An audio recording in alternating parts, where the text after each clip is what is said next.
Via del Mare, una strada di cui si parla da anni, una strada di cui non si può più fare a meno. A rilanciare il progetto di un'autostrada o comunque di una via ad alto scorrimento che porti turisti e vacanzieri sulle spiagge iesolane senza pesare sulla viabilità ordinaria è il presidente Luca Zaia. Già questo mercoledì l'assessore regionale infrastrutture e trasporti Elisa De Berti discuterà l'argomento nel corso di una riunione a Roma. L'assessore andrà a parlare ovviamente, a occuparsi di diversi dossier e tra i quali c'è anche quello della strada, della via del mare come è definita. Sicuramente un sistema per risolvere il problema del caos, del traffico, soprattutto nei mesi estivi per questo territorio.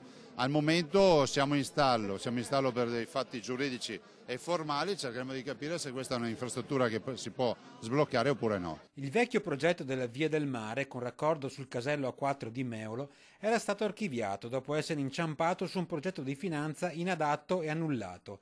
Ma interesse e sostenibilità per un nuovo tracciato, forse raccordandosi questa volta al casello di Noventa, ci sono tutti.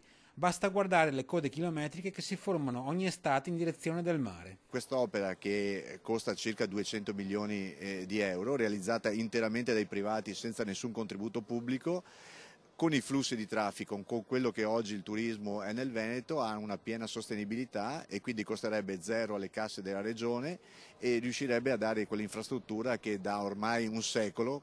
Vi ricordo che l'ultima strada fatta per arrivare è del 1930, quindi dopo un secolo finalmente avremo una strada per portare alle spiagge. Un alleggerimento del traffico che significherebbe anche un aumento della sicurezza, diminuendo magari la frequenza dei gravi incidenti che si verificano sulle strade che portano al mare, come quello lungo la Treviso Mare, zona Caposile, che ieri mattina ha coinvolto 3 auto e ha provocato 10 feriti, 5 dei quali ricoverati in gravi condizioni. Poco dopo le 7:30, per cause da accertare, si sono scontrate una Mitsubishi Colt e una Renault Clio.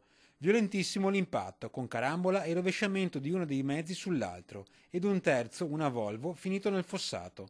Un groviglio di lamiere dal quale i vigili del fuoco hanno estratto i 5 giovani che erano a bordo della Colt, tutti della provincia di Treviso, di ritorno dopo aver trascorso la nottata a Jesolo. Fra di loro grave un ventenne di paese ricoverato in codice rosso a Padova ed un altro di Caerano in terapia intensiva a Mestre.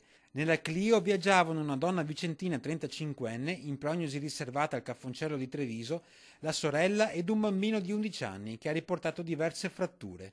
Lunghe le code formatesi in direzione mare a seguito della chiusura della strada per le operazioni di soccorso e rimozione dei mezzi.